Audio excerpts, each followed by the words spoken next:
اب وہ 40 بندے سوچتے رہے کہ یہ کہنے والے نے کیا کہا, جواب دینے والے نے کیا جواب دیا, کچھ سمجھ نہ لگے.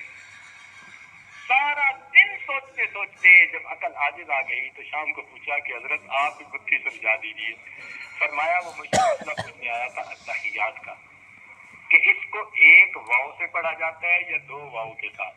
ہم حنفی دو واو سے پڑھتے ہیں, التحیات للہ والصلوات والطیبات, ہم دو واو سے پڑھتے ہیں. شافعی حضرات ایک واو سے پڑھتے ہیں. تو وہ پوچھ رہا تھا کہ میں دو واو سے پڑھوں یا ایک واو سے, تو میں نے کہا واوین دو واو سے پڑھو.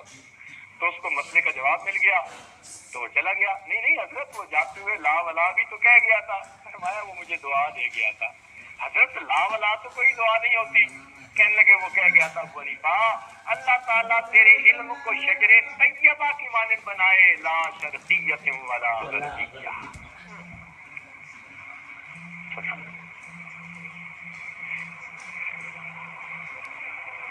ایک مرتبہ اسی طرح محفل لگی ہوئی تھی, ایک عورت آئی اور اس نے ایک سیب بھجوا دیا امام ابو حنیفہ رحمۃ اللہ کو. آپ نے سیب دیکھا تو سیب کو کاٹ کے دو ٹکڑے کیے اور اس کو واپس بھیج دیا. اب سارے شاگرد حضرات سوچتے رہے کہ بھئی یہ کیا, آج ایک نیا معاملہ. سوچے سوچے کوئی بات سمجھ میں نہ آئی. بالآخر پھر پوچھا کہ حضرت آپ ہی بتائیے کہ یہ کیا. تو میں مطلب پوچھنے آئی تھی, حیا غالب آ گئی کیونکہ مرد بیٹھے تھے اس لیے اس نے خاموش زبان میں مسئلہ پوچھا. حضرت خاموش زبان میں تو پوچھا, آپ نے خاموش زبان میں جواب کیا دیا, کچھ سمجھ نہیں لگی. فرمایا وہ حیض کا مسئلہ پوچھنے آئی تھی اور اس نے مجھے سیب دکھایا.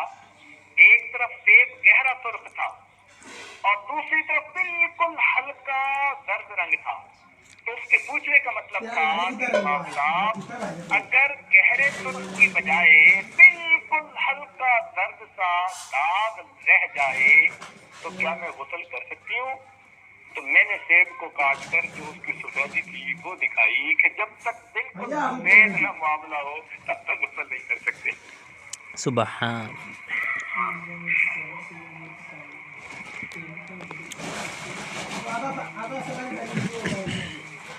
امام اعظم رحمۃ اللہ کے زمانے میں ایک چور تھا, اس نے نکاح اور طلاق کے مسائل سیکھ لیے تھے. ہم اسے طالب علم کیوں گئے بھائی,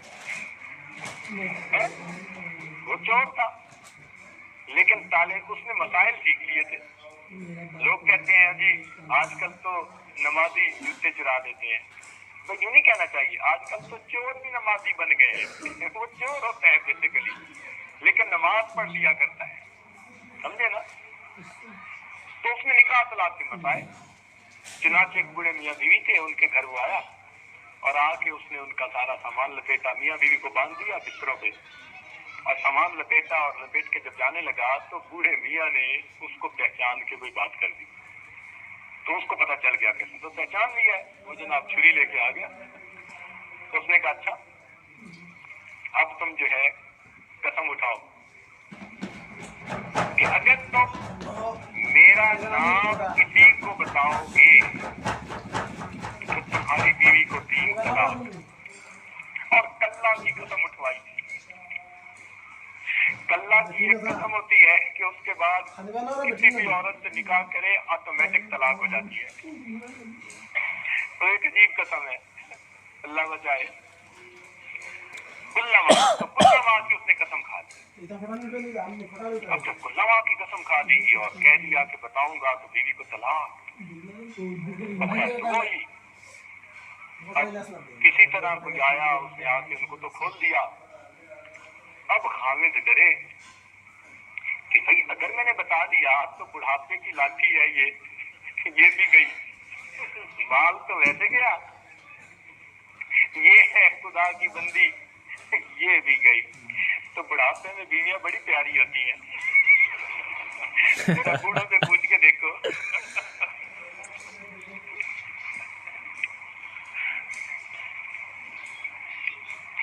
اب اس کا جی چاہے کہ میں کسی کو نہ بتاؤں, لیکن مال چلا گیا, چوری ہو گئی تو پریشانی بھی بڑی. اب سوچے کیا کریں. بیوی نے کہا ایسا کرو, امام اعظم کے پاس چلے جاؤ اور وہاں جا کر تم صورت حال بتا دو, بندے کا نام نہ بتانا, وہ کوئی نہ کوئی تجویز بنا لیں گے. وہ کہنے لگا بہت اچھا. چنانچہ وہ امام اعظم کے پاس آیا, اس نے پوری تفصیل بتا دی. حضرت نے فرمایا اچھا بھائی مجھے بالکل اس کا نام نہ بتانا. اس نے کہا جی نہیں بتاؤں گا. کہنے لگے میں پوچھوں بھی تو نہ بتانا. انہوں نے کہا نہیں بتاؤں. کہنے لگے بالکل نہ بتانا. خوب پکا کر دیا. فرمایا اچھا. اب حضرت نے کیا کیا کہ یہ قیافہ لگا دیا کہ جب بوڑھے نے اس کو پہچان لیا تو اس کا مطلب ہے وہ اسی بستی کا بندہ ہے, کوئی باہر کا بندہ نہیں ہے. چنانچہ آپ نے کیا کیا کہ جو آپ کو نوجوان نظر آئے نا, آپ نے بستی والے سب کی دعوت کر دی, اور سب کی دعوت کر کے ان کے لیے دسترخوان لگوایا, اور خود بوڑھے کو لے کر ایک ایسی جگہ کھڑے ہو گئے کہ جہاں سے آنے والوں کو یہ تو دیکھ سکتے تھے, آنے والے ان کو نہیں دیکھ سکتے تھے. اس کو اپنے ساتھ کھڑا کر لیا اور کہا دیکھو بھائی جو آئے گا نا میں پوچھوں گا یہ وہی ہے, اگر وہ نہ ہو تو کہہ دینا یہ نہیں ہے. اس میں تو کوئی رکاوٹ نہیں نا. تو میں پوچھوں گا یہ ہے, تو اگر نہ ہو تو کہہ دینا نا یہ نہیں ہے, اور اگر وہ ہو تو مجھے مت بتانا.